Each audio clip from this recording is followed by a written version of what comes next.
Living Fiction.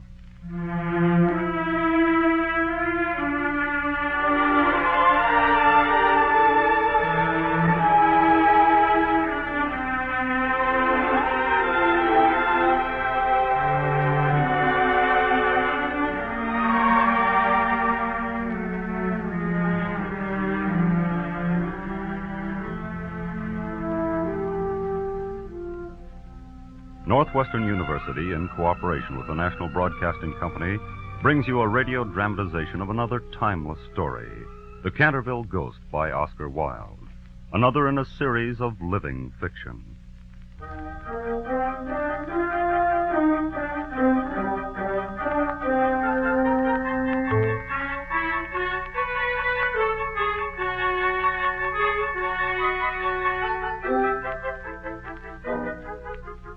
As the story goes, several years ago, a certain Mr. Hiram B. Otis of the United States Foreign Embassy purchased Canterville Chase, a gloomy, forsaken old English castle.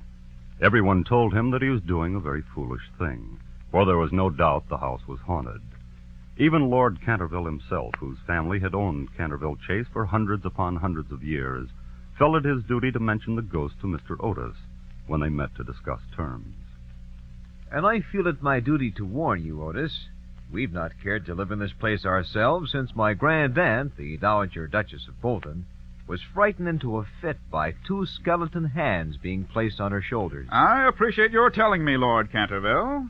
And I feel bound to tell you, Otis, that the ghost has been seen by several living members of my family, as well as by the rector. None of our younger servants would stay with us, and Lady Canterville never got any sleep at night. All because of the mysterious noises that came from the corridor and the library. Don't let a little thing like a ghost bother you, my lord. I'll take the furniture and the ghost at evaluation. You see, I come from a modern country where we have everything that money will buy, and I suppose if there were such a thing as a ghost, we'd have it too. But, Mr. Otis, I fear the ghost does exist. It's been well known since 1584, in fact. And it always makes an appearance before the death of any member of our family. Well, so does the family doctor, for that matter. No, Lord Canterville, there's no such thing as a ghost. But I might add my family and I would be interested in finding one. You are certainly very natural in America. And if you don't mind a ghost in the house, it's all right with me. Only you must remember, I warned you.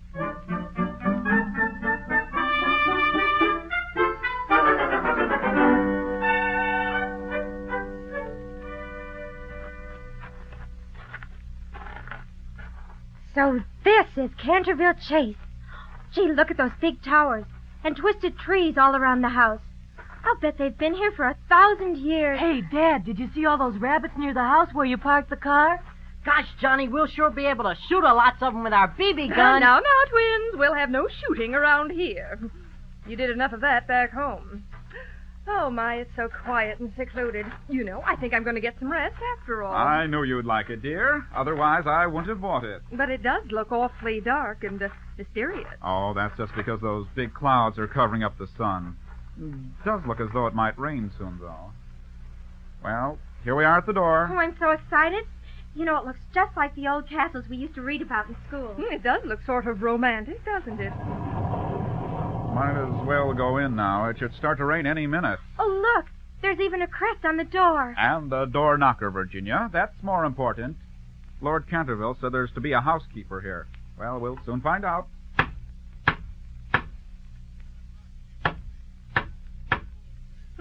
Very quiet, isn't it?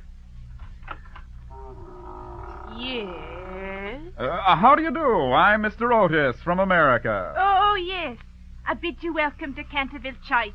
Will you come in? By all means. It certainly looks as though we're in for some bad weather. I'm Mrs. Omni, the housekeeper. I've heard about you, Mrs. Omni. This is my wife, Mrs. Otis. It's nice to meet you, Mrs. Omni. And this is my daughter, Virginia. Hello. And these are the twins, Jimmy and Johnny. Hi. Would you like to see our BB gun? Not now, twins. Well, now that we all know each other, let's take a look at this place. Through this door is the library. Well, this is nice. Gosh, it's all paneled in black oak. Certainly looks awfully old. How can we have any fun in a house like this? With those big banisters, are you kidding? I've laid some tea for you, ma'am. Why, thank you. My children, isn't that a beautiful fireplace? Oh, yes, it is. Look there, dear. Isn't that a spot on the floor? Where? Right here. Yes. Well, we'll have to clean that off. I'm afraid something's been spilled. Yes, ma'am. Blood has been spilt on that spot. How horrid. I don't care at all for bloodstains in a sitting room. It'll have to be removed at once. It's the blood of Lady Eleanor de Canterville, who was murdered on that very spot by her husband, Sir Simon de Canterville, in 1575. So? 9 years later, Sir Simon suddenly disappeared, and his body has never been discovered. But his guilty spirit still haunts the chase. Well, it must be removed. And the blood has been much admired by tourists and others, and cannot be removed. Can't be removed? Why, that's all good. nonsense. Johnny, Yeah? go look in my brown bag and you'll find the bottle of Pinkerton's Champion Stain Remover. Pinkerton's will clean up anything in no But, time. sir, it's tradition. We really couldn't remove the blood stain. Nonsense. It's near the top, Johnny. We found it. Here it is, Dad. Here's an old handkerchief to pour it on with. Now, we'll just give it a rub. There. Ah, nothing to it. I knew Pinkerton's would do it. Oh, quick, dear. Mrs. Umney's fainted. The thunder must have My scared goodness, her. the poor Here, old Mother, I'll rub ride. her wrist. Yes, What dear. terrible weather. I guess there's so many people here they don't have enough decent weather to go around. Hiram, what can we do with a woman who faints? Charge it to her like breakage. She won't faint after that. How is she, Virginia? Oh, there. She's coming, too. You'll be all right now. Oh, thank you, my dear. You sure scared us. Hey, do you do that very much? I don't like it. You shouldn't have removed the spot. There'll be trouble. I've seen things with me own eyes that would make a person's hair stand on end. I don't like it. There'll be trouble. You don't know the ghost.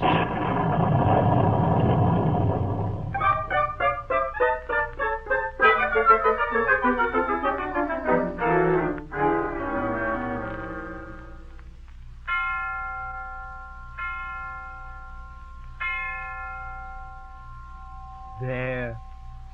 Just as red as it always was. Those Americans have no respect for tradition. For 400 years this spot has been here, and these infidel Americans have the audacity to remove it. Oh, how they shall taste the vengeance of the Canterville ghost. How they shall be made to writhe in terror. I shall waste no time. Now, how shall I disguise myself? Shall I appear as Red Reuben, the strangled babe? What success I had with that disguise! Or I could go as Gaunt Gibbon, the vampire of Bexley Moor. Oh, I could wait until morning, when they're at the breakfast table, and play a game of ninepins with my own bones upon the living room floor. That alone to return 3 Cantervilles into blubbering idiots. Ah, those were the days. All my great achievements. I have it! Tonight I think I will wear my chain. And I shall glow with a faint phosphorescence. Just enough green light for them to see me. There, that's it. Where's my mirror? Ah, yes. This is the disguise with which I frightened the butler insane last year. And all he saw was a faint green hand at the window, and he heard only a few light clanks. First, I'll go to the master bedroom, then to Virginia's room, and then to the twins' room, little brat. With these burning eyes, green bodies, soiled clothes, and these heavy manacles, I'll haunt their souls through eternity. Now, up the stairs, down the hall, and through the bedroom door. Ghosts never worry about doors. They just slip through them like mist. Now... Who's making that noise? That you, twins? Oh, so you're the Canterville ghost. Noisy chains you have there, aren't they? You know, we can't possibly sleep with you clanking around in those things. Here, wait a second. I have some Tammany Rising Sun lubricator in my closet. That should do the trick, by golly. Those chains sure look as though they need oil. What's the matter, Dad? We heard a funny noise. Hey, there's a ghost! Hey, hold him, Jimmy. I got my BB gun. It's right here in the hall. Hey, that's not fair. I saw him first. What's that? Now, here I come. Quick, Johnny, crawl behind this door. I see him. Take this, Mr. Ghost. Oh! You pernicious bastard! Look at him run, will you? He's going down the hall. Hey, I'll get the pillow off Dad's bed. All right, boys, let the poor ghost alone now and get back to bed. There he is, Johnny. Throw the pillow, quick. Okay, here I go. Wow, you got him right on his head. Hey, Dad, look what he's doing now. Well, can you imagine that? He's turned into a big dog. Isn't that ingenious? I suppose the poor thing must not feel well. Hold still, Johnny. Let me side over your shoulder. Ah, you missed him. Well, he disappeared through the wall anyway. Okay, boys, back to bed. We've got to get up early tomorrow to see the estate, you know. All right, Dad. Good night. Night, Dad. Good night, boys. Settle down now.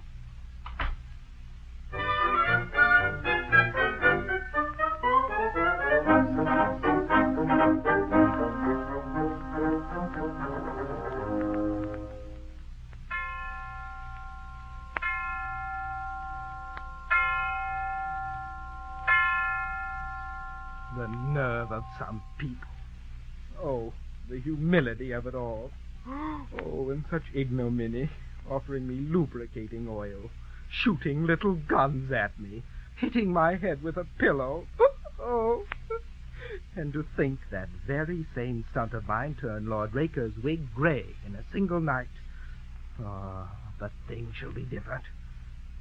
I will appear before them in my remarkable impersonation of Martin the Maniac, or perhaps Dum Daniel, the suicide skeleton, or Rupert, the corpse snatcher of Chertsey Barn. Oh, how they shall rue their deeds, the infidels.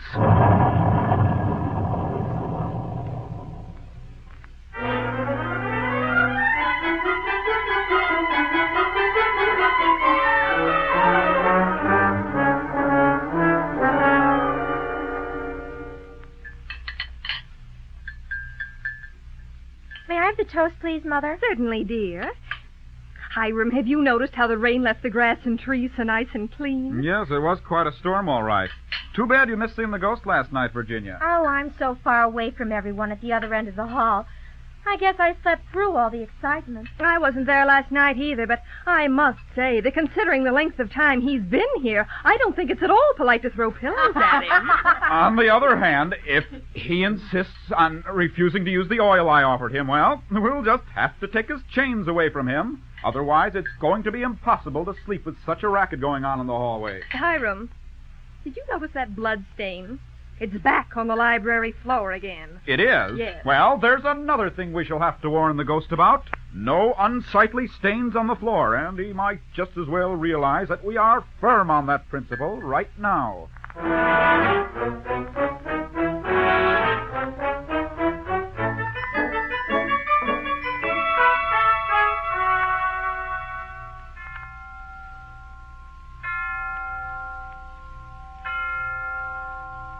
Enough of this nonsense. It's time I showed them just who is master of this house. Now, what shall we select from the wardrobe for this occasion? Well, my slouched hat with a red feather can't be left out. It will add a homey touch to my costume.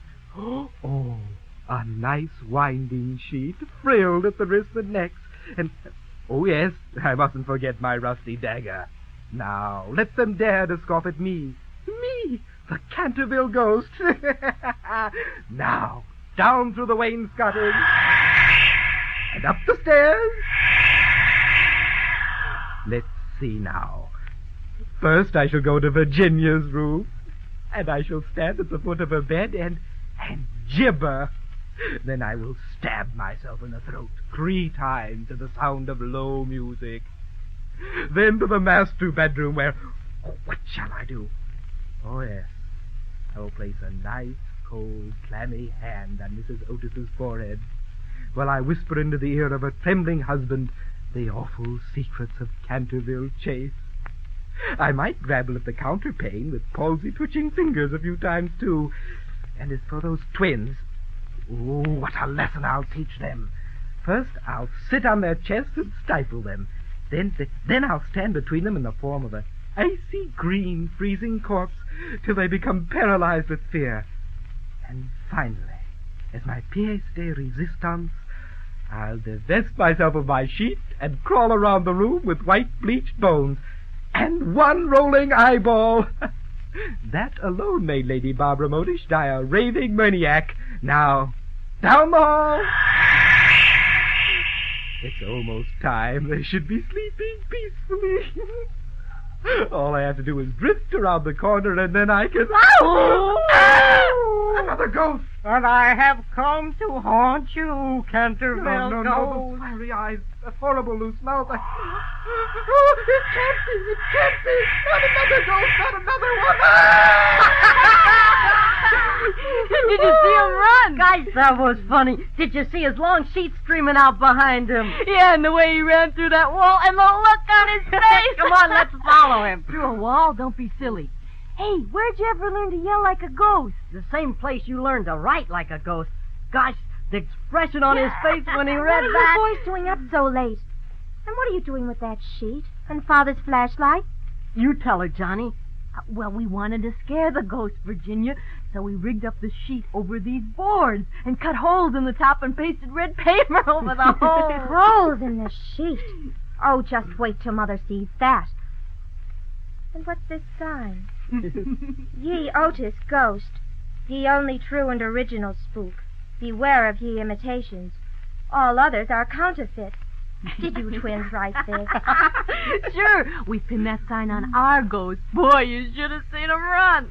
But it was for a good cause, Virginia. I bet we scared him away for good. Oh, why don't you boys leave that poor old ghost alone? You should have seen him running down the hall as fast as he could. And he went right through a wall. Oh, well. You run along to bed right now, and don't worry that poor ghost anymore. And you'd better take these things with you, or Father won't see them as soon as he gets up. Okay, Virginia. Good night. Gee, I sort of pity that old fellow. It's almost as though he were human, just like any of us.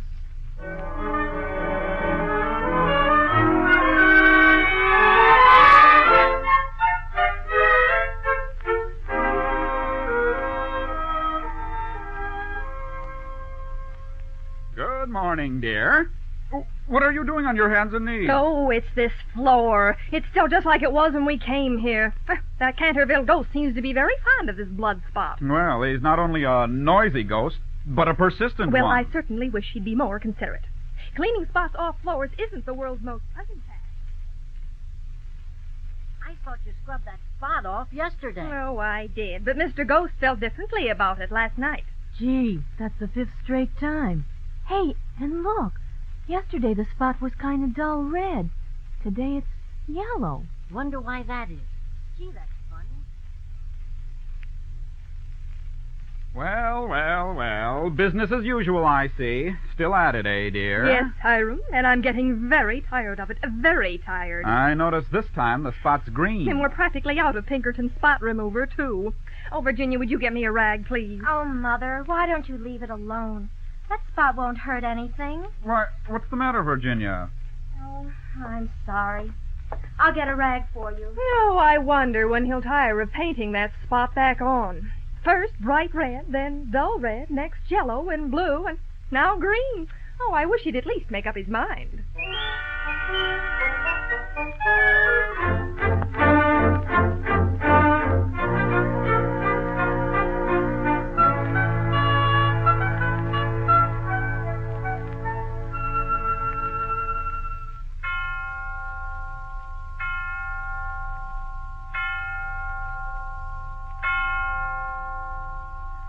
Well, I think it's about time for Hiram Otis to take leave of his happy family. What time is it, Mother? It's 11 already, dear. And I, for one, am going to bed. You coming, Mrs. Otis? Yes, I guess so. I certainly hope that ghost remains quiet tonight. I'd like to get some sleep. The way those twins scared him that first night, and have been treating him ever since, I wouldn't be surprised if we never see him again. You coming to bed now, Virginia? No. I think I'll sit here and read a while. And I do think you should all be ashamed of yourselves, the way you've been treating that poor ghost. Oh, Virginia.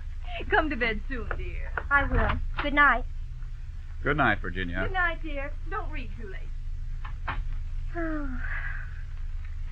I wish I could talk to the ghost. I bet he's not as bad as everyone says he is. He can probably love and hate just like any other person. That's right. I can love and hate and be afraid, too. Who's that? It's just me, the Canterville ghost. Oh, I don't see you around anywhere. Why don't you show yourself? I'd like to talk with you. I wish I could talk to somebody who understood how my life really is. Oh, I'll understand. Really, I will. Oh, what can a mortal know of the spirit world? Oh, I'm so tired and weak, and my nerves are completely shattered, and I start at the slightest noise. Oh, why don't you sit down? You could probably use a little rest. This couch is very comfortable. If it will please you. Although I feel more at home in my nice cold lead coffin. Won't you please make yourself visible to me? You know, I never have seen you. In fact, I'm the only one around here who hasn't. If it will please you. Oh, there you are. A little misty, but much more solid than air. Are you sure the twins are in bed? Oh, yes, quite sure. They are little ruffians. Oh, no, they're not really bad. Just like all other American boys. But they've made life so difficult for me. They stretched strings across the hall to trip me. And yesterday they greased the back stairs with butter, and I fell from top to bottom and bruised my shins. It's not as though I didn't have to wander around the house, because I really do have my duties to perform. Oh, I didn't know that. It is my solemn duty to appear in the corridor once a week, and to gibber from the large window on the first and third Wednesday of every month. And I don't see how I can honorably escape from my obligations. Oh, you poor ghost. But I've given up all hope of ever frightening this rude American family. You don't know what terrible lengths I've been forced to in order to escape those fiendish twins. I met them Thursday in the kitchen and was forced to make my way into the stove and up through the flues into my room. Fortunately, the stove wasn't lit. Oh, well, that can't go on. Tell me, why must you always be a ghost? Can't you just die like other people? You know, Mrs. Umney, the housekeeper, told us you murdered your wife. Well, I quite admit it. But it was purely a family matter. Oh, but it's wrong to kill anyone. Virginia, you didn't know my wife. She was so plain, and she was always nagging, and never had my ruffs properly starched. And she knew absolutely nothing about cookery. Why, there was a buck I killed in Hogley Hollow, a magnificent creature. And you know how she had it sent to the table? Well, that's all over now. The only thing that matters is that I killed her. Oh, how terrible. Well, then there's no more terrible than your rude, vulgar, dishonest family. You stop that. It's you who are rude and vulgar and horrid. And as for dishonesty, you know who stole the paints out of my box and painted that ridiculous blood stain right here on the library floor. First you took all my red, and then the yellow, and then the blue. But even when I saw the emerald green, I never told on you. Now, who ever heard of green blood? Well, what was I to do? It's very hard to get real blood nowadays. And as for that, the Cantervilles had blue blood, the bluest in all of England. Well, still, that doesn't help me now. I want to go to sleep, but I can't. Oh, that's silly. All you have to do is go to bed and blow out the candle. I haven't slept for 400 years, and I'm tired. You know, there is something restful about you. I've begun to feel rested already. I told you it was easy. Virginia, has anyone ever told you were beautiful? Why, no, I'm not. But it's true. It's very true. You're one of the most beautiful mortals I've ever seen. Oh, you flatter me, Mr. Ghost. But I really shouldn't stay here any longer. It's way past my bedtime. And I would have been asleep long ago if you hadn't come along. But I had to do something. It's not my fault. It's your brothers who make me so nervous. If they had let me quietly murder them, things would have gone on as they have for the past 400 years. Now, is that too much to ask of them? Kill my brothers? Oh, how awful. You get out of here right away. The idea of saying that about my brothers. Please don't send me away, Virginia. I love you. Really, I do. Oh, you don't want to send me away, do you? You do love me, don't you? Oh, I'm terribly sorry. But I don't love you. And I certainly wouldn't consider an old ghost who wants to murder my brother. I know it's true. Very true. But But if you say that again, you'll break my heart. I'm very sorry. Maybe we can continue our conversation some other time. But I must go to bed now. So, good night, Mr. Ghost. I do hope you sleep well tonight. Wait, Virginia. Oh, mournful world. Now I'm all alone again. All alone. How I wish I were really dead. Death must be so beautiful. To lie in the soft brown earth with the grasses waving above one's head and listen to silence. To have no yesterday and no tomorrow. To forget time, to forget life. Peace. How long must I go on like this? Sometimes I envy my wife, Lady Eleanor. All those years, she's had no worries, no anguish, and no heartbreak and loneliness. No two little brats to bother her. Lady Eleanor, I do envy you. If only I could be where you are. But what's the use? Still, when I think of what she did to my ruffs and her horrible Was cookery... she really that bad, my lord? And the way she used to nag... Goodness, what was that? Who do you think, my lord? Not another Otis ghost to scare me? Yes, a ghost, Lord Canterville, but this time a real one. Look closely. Yes? Now I can see her. Upon my soul. Right, Simon. Lady Eleanor, your wife. Zounds. Remember me, your sweet little But I wife. thought you were... Where I couldn't keep an eye on you, my lord. A hard Well, day. I was... It's nice to see you again, dear. Don't you dare me, you hound. You're just like you always were. I've waited 400 years to get something on you, and now I've got My it. dear, I don't quite understand. Oh, don't look so innocent. I heard you propose to that young girl. You ought to be ashamed. But Lady Eleanor, I naturally assumed after all these years, I know exactly what you've assumed, you cradle robber, My you. dear, you wrong me, I assure you. I had only the very best of intentions. I know all about your intentions, Simon. And enough of this procrastinating. I heard you tell that young girl you loved Your her. ears deceive you, Lady Eleanor. I've left you alone all these years, Lord Canterville.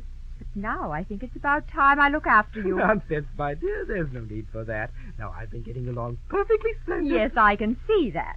No, Simon, I'm not leaving. I feel you need your It's wife. nice of you to consider my feelings, but I really don't think there's any need No, for you Lord Canterville, my mind's made up. And to start with, I'd like to have a little discussion with Now, you. stay back, dear, stay back. Let go of When my I rock. finish talking to you, Simon, you won't need any But, Lady rock. Eleanor, please, put your shoe back. I'll on your put it foot. back all right on the back of your head.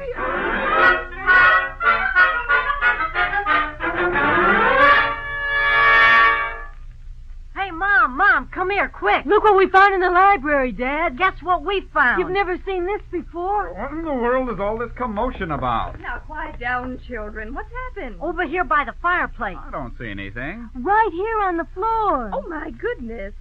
Hiram, do you see what I see? Where? Right by your foot, Dad. 2 spots of blood.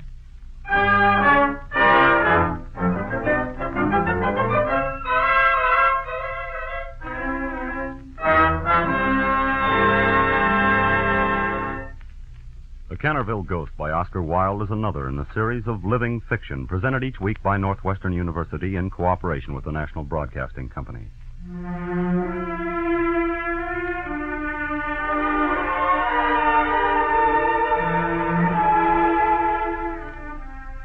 The Canterville Ghost, adapted for radio by David Eckberg and Edward Abramson. The cast and directors were students of Northwestern University.